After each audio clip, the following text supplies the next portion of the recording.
Hello guys, welcome to my racing tech channel. आज हम जो है अपने डेटा के अंदर रिग्रेशन मालूम करेंगे। अच्छा, रिग्रेशन बेसिकली क्यों यूज़ आता है, इसकी वजह क्या है। देखिए, रिग्रेशन हमारे उस वक्त काम आता है जब हमें कोई चीज़ कंपैरिजन चेक करनी होती है। हाँ, क्या ये चीज़ अगर इस तरह से ना होती तो हमारी सेल जो है वो बढ़ सकती थी या कम हो सकती थी। ठीक है, तो इस तरह से हम चेक करने के लिए हम रिग्रेशन यूज़ करते हैं अपने डेटा के अंदर। ठीक है, और इससे हमें ये पता चलता है कि अगर हम इस चीज़ को अगर हम बढ़ा दें तो हमारी सेल में फ़र्क आएगा क्या नहीं आएगा। तो ये सब रिग्रेशन में जारी होती है। फॉर एग्जांपल, अगर एक मिसाल मैं इस तरह से ले लेता हूँ कि आपका एक बैंक है और आपके पास जो डेटा है उसके अंदर ये चेक करना है कि अगर एम्प्लॉयज़ की सैलरी बढ़ा दी जाए तो क्रेडिट कार्ड्स के अंदर चेंजिंग आएगी क्या नहीं आएगी, यानी कि उनके पास जो कार्ड्स हैं उनकी वैल्यूज़ बढ़ जाएंगी क्या नहीं बढ़ेंगी।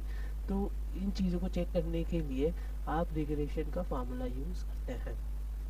तो इस तरह से ये तो मैंने एक बैंक के हवाले से बताया, आप सेल्स के हवाले दे सकते हैं। यहाँ पे मेरे पास सेल है, तो क्या अगर मैं यहाँ पे सेल और बढ़ा दूँ तो अपनी सेल अमाउंट जो है वो इस बढ़ेगी क्या नहीं बढ़ेगी। ठीक है, तो इन चीज़ों को चेक करने के लिए हम यहाँ पर रिग्रेशन का वर्ड यूज़ करते हैं। ठीक है, बाय।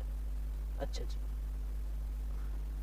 अब यहाँ पर हमारे पास जो डेटा है उसमें हमने ये चेक करना है। ठीक है, अच्छा जी, बात ये है कि हमारे पास उस तरह का डेटा नहीं है जो हमें जिस तरह प्रोवाइड होना चाहिए। फॉर एग्जांपल, अगर मैंने इस कार्ड की एग्जांपल दी कि क्रेडिट कार्ड की अगर हम अगर उनकी सैलरीज बढ़ा दी जाए तो उनको उनका जो क्रेडिट कार्ड है उनका क्रेडिट कार्ड की वैल्यूज चेंज होंगी या नहीं होंगी, यानी कि वो यूज़ ज़्यादा करेंगे या नहीं करेंगे, महीने का कितना खर्च करेंगे क्या नहीं करेंगे। तो ये सब डिपेंड्स आ जाता है कि करेंगे क्या नहीं करेंगे, तो इसको हम रिग्रेशन में काउंट कर रहे होते हैं बाय द वे। तो हम यहाँ पे बेसिकली जो काम करेंगे वो unit price, sorry units and sale amount के ऊपर रख के काम करेंगे। ठीक है, तो लेट्स स्टार्ट।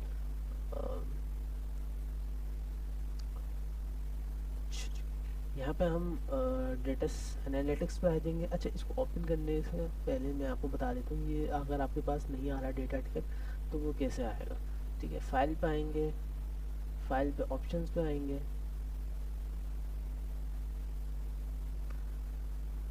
कस्टमाइज रिबन पे हम आएंगे। ठीक है, यहाँ पे डेटा पे आप चेक लगा लेंगे। जैसे चेक लगाएंगे ओके करेंगे, आपके पास ये ऑप्शन सॉरी ये वाला टैब आ जाएगा। उसको जब आप ओपन करेंगे तो ये डेटा एनालिटिक्स का ऑप्शन आ जाएगा। अच्छा जी, यहाँ पर आपने रिग्रेशन देखना है। इधर ये रिग्रेशन आ गया, इसको मैंने करा ओके। ओके करने के बाद ये बोला है वाई रेंज। अच्छा जी, मैं वाई रेंज यूनिट दे देता हूँ, सेलेक्ट डाउन।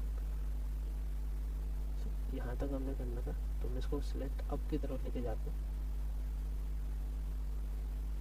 इसको हटाते हैं, जैसे मैंने सिलेक्ट किया।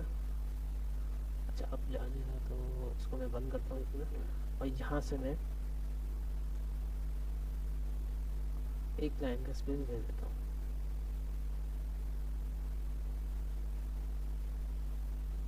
ठीक है, तो अब डेटा जो है वो अलग हो गया। अब मैं यहाँ पर डेटा एनालिसिस रेंज मैं लेबल के साथ दूंगा। ठीक है, सेलेक्ट मैंने कर लिया, लेबल के साथ आ गया। उसके बाद वाई रेंज पूछ रहा है, तो वाई रेंज हम सेल्स अमाउंट देंगे इसको। ठीक है, सेल अमाउंट आ गई। अच्छा जी, अब यहाँ पे बेसिकली मैंने क्या क्या यूज़ किया, लेबल यूज़ किए हैं। ठीक है, तो लेबल जब यूज़ किया तो मैं यहाँ पे लेबल पे चेक लगा दूँ। अच्छा, न्यू शीट पे हमें चाहिए। ठीक है, अगर अप्लाई करने का अगर आप बताना चाहें उसको बता सकते हैं, अदरवाइज़ न्यू शीट पे आप क्लिक करेंगे तो ये आपको नई शीट में ला कर दे देगा। ठीक है, तो यहाँ पे हम कर देंगे इसको ओके।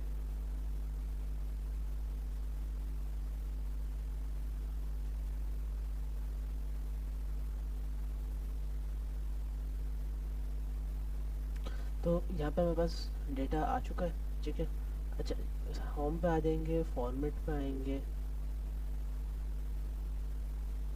और ऑटो फिट कॉलम पे हम क्लिक करेंगे, तो यहाँ पे हमारे पास डेटा जो है वो सही हो चुका है।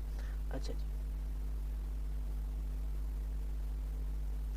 अच्छा यहाँ पे हमारे पास तीन टेबल्स आ रहे हैं। ठीक है, तो हमने जो यूज़ करना होता है बेसिकली वो हमारे पास ये जो जितना भी डेटा है इसके अंदर आपने देख के परेशान नहीं होना, ठीक है। इसके अंदर हमारे पास इतना ज़्यादा इसको देखने की ज़रूरत नहीं है ना, इसको इतनी ज़्यादा समझने की ज़रूरत है।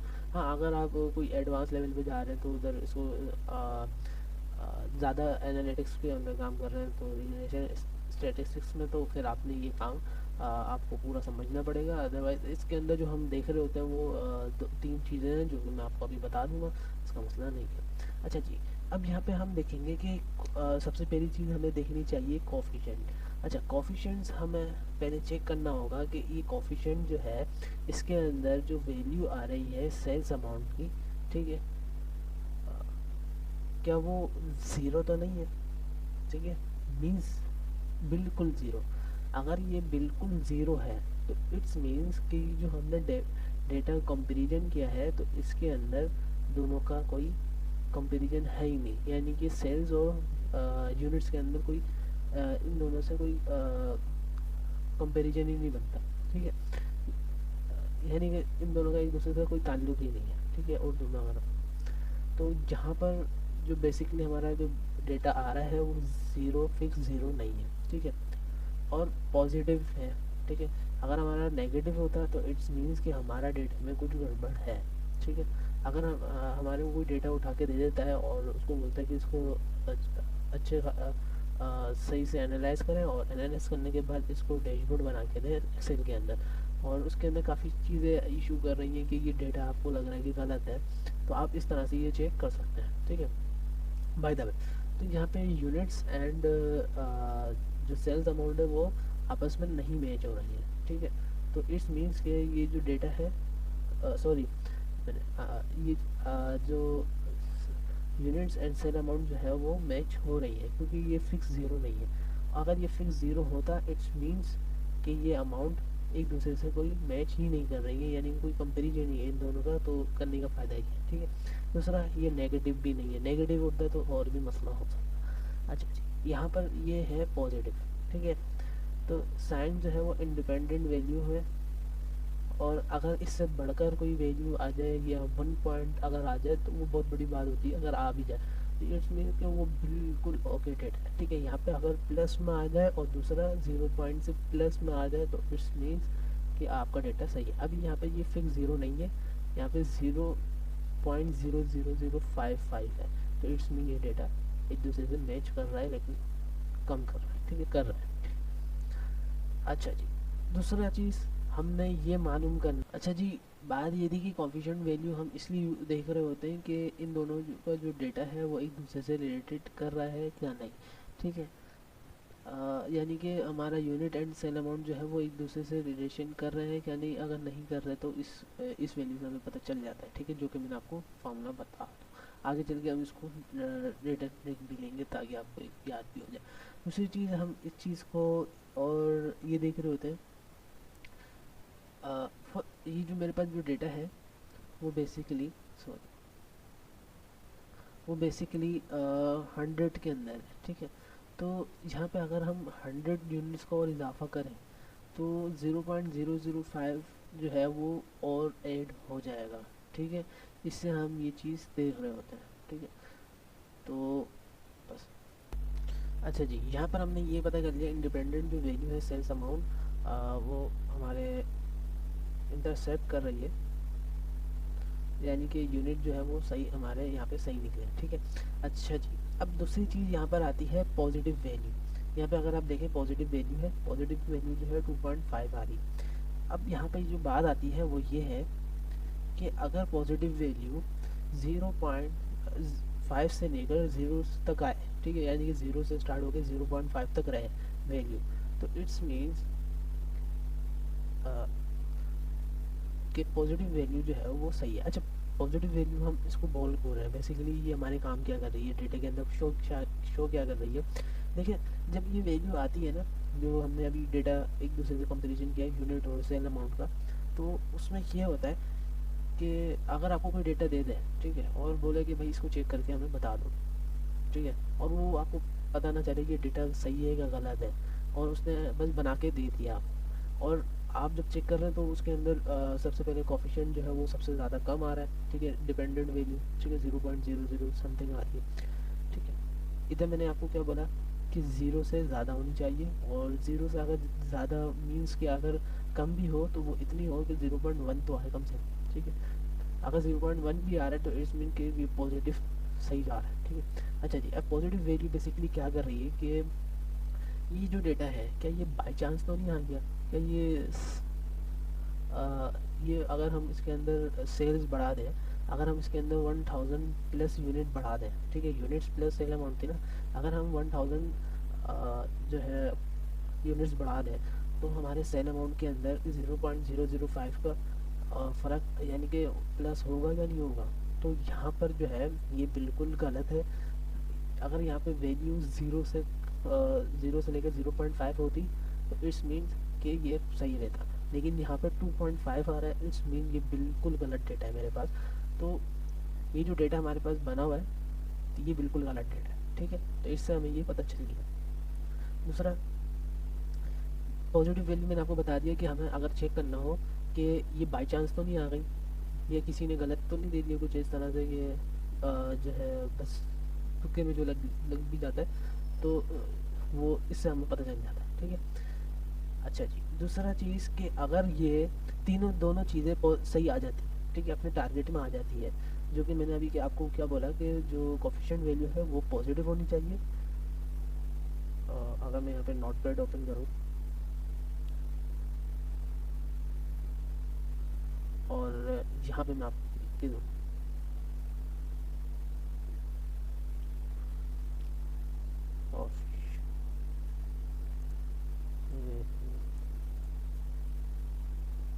वैल्यू,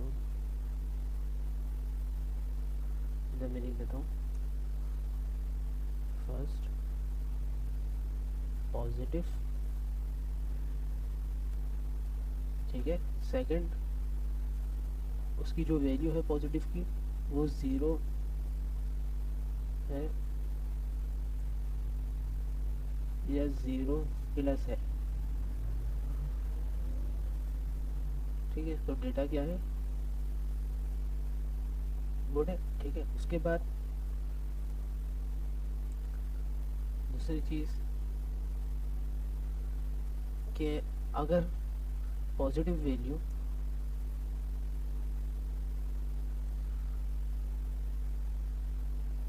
फर्स्ट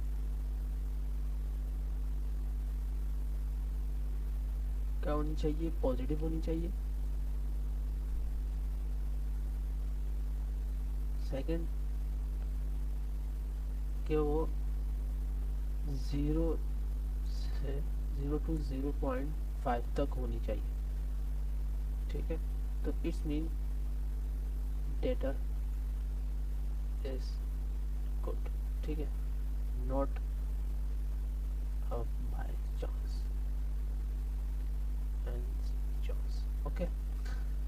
एंड अब हम आते हैं आर स्क्वायर, ठीक है।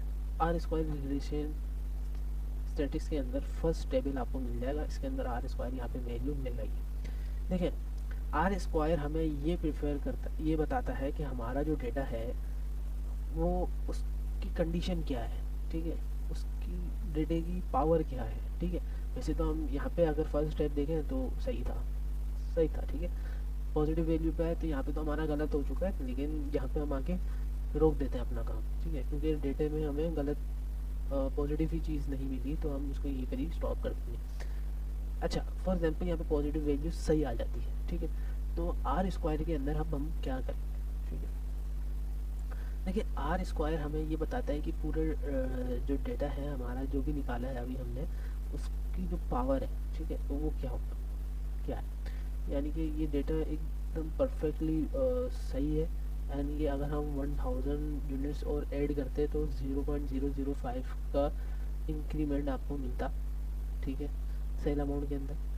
तो ये सब आपको इससे पता चल जाता है, ठीक है, अगर ये पॉजिटिव वैल्यू सही होती, ठीक है। यहीं पर ही आकर हाँ हमें यहीं पर ही स्टॉप कर देना चाहिए, लेकिन हम चीज़ को समझ रहे हैं। अब मेरे पास डेटा यही है तो मैं इसी को लेके चल रहा हूँ। अब हम आते हैं आर स्क्वायर। देखिए, आर स्क्वायर की जो वैल्यू है कम से कम 0.4 से अगर कम हुई, ठीक है,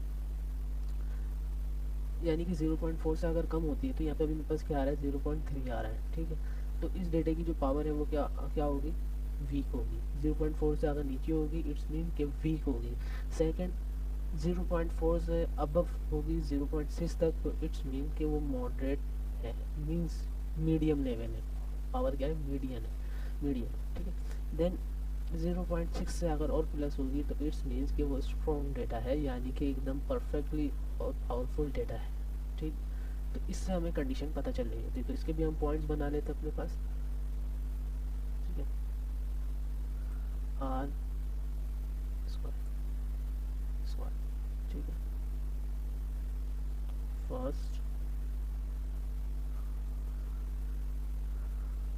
if the condition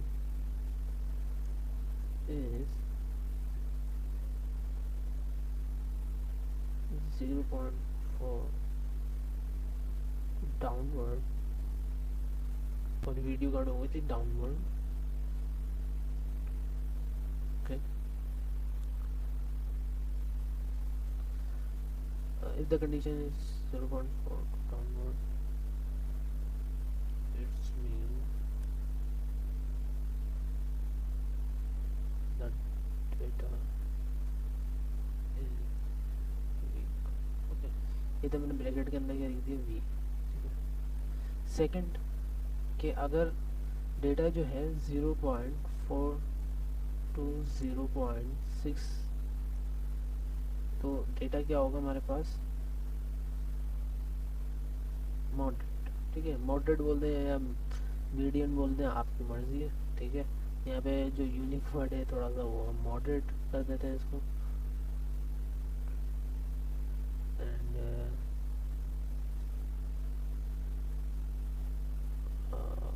0.6 to above. ठीक है, डेटा क्या हो जाएगा, स्ट्रॉन्ग। ठीक है, तो बेसिकली ये चीज़ होती है हमारे डेटा को देखने के लिए। ठीक है, बाय द वे, तो चीज़ असल में ना बात क्या होती है कि मैं अगर बोल भी रहा हूँ ना तो लोगों को समझ में नहीं आता। अच्छा, ये मैं बोल रहा हूँ मतलब कि ये नहीं है, अगर कोई सुन भी रहा है ना तो उसको वैल्यूज समझ में नहीं आती है, अगर लिखा हुआ होता है ना तो उसको समझ में आ रहा होता है, तो इस वजह से मैंने यहाँ पे लिखी है। अदरवाइज मैंने आपको वैसे ही बता दिए तो वो हो जाता है। ठीक है, बाय द वे, तो उम्मीद है कि आपको समझ में आया होगा। अब बात आती है कि कुछ चीज़ चेंज करते हैं। फॉर एग्जाम्पल इसको मैं कट करता हूँ। ठीक है, अब हम इसको, इस डेटा को दोबारा उसी तरह से यूज़ करेंगे, लेकिन अब हम एक चार्ट के थ्रू देखेंगे। ठीक है, तो चार्ट इंक्लूड करने के लिए हमें दोबारा इस डेटा एनालाइज पे जाएंगे, रिग्रेशन एंड लेवल पे हमने लगाया हुआ था लाइन फिट प्लॉट्स पे हम लगा देंगे, और इसको हम यहाँ पे जो वैल्यूज़ है उसको चेक कर लेंगे क्या ये पूरी है क्या नहीं। 44 तक का डेटा है हमारे पास, सही है। ठीक है, और उसको कर देंगे ओके।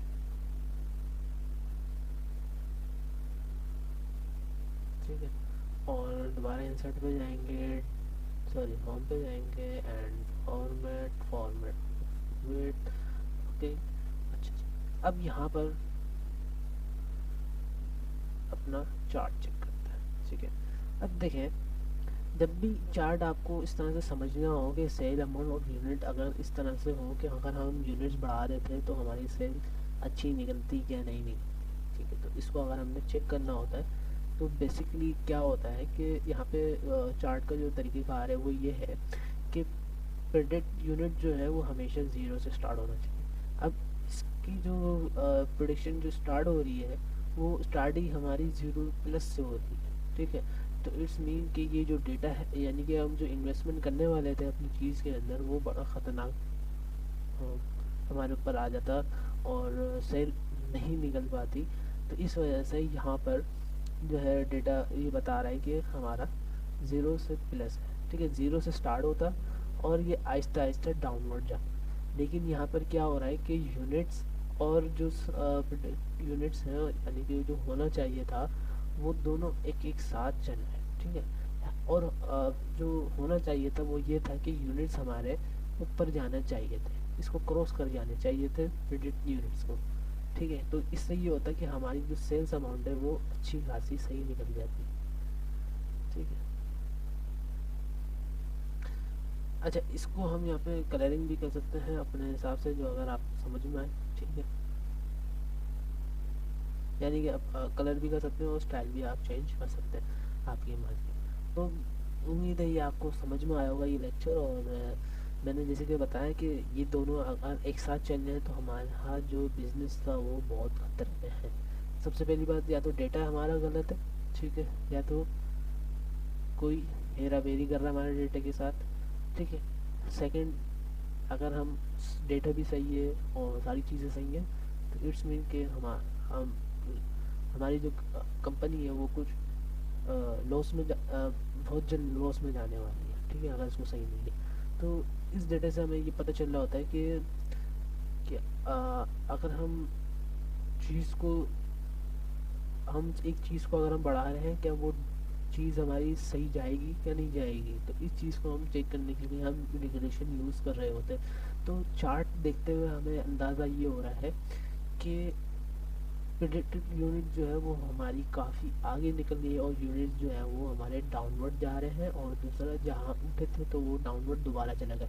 हाँ, अगर ये डाउनवर्ड ना भी जाते और ये ऊपर की तरफ चला जाते हैं अपवर्ड, तो इट्स मीन के हम थोड़ी सी और मेहनत अच्छी करें तो हमारा डेटा और अच्छा जा सकता है। लेकिन यहाँ कंपनी जो है वो टूटने का मसला बात ही है। तो उम्मीद है ये लेक्चर आपको समझ में आया होगा और मिलते हैं नेक्स्ट वीडियो में। Bye bye.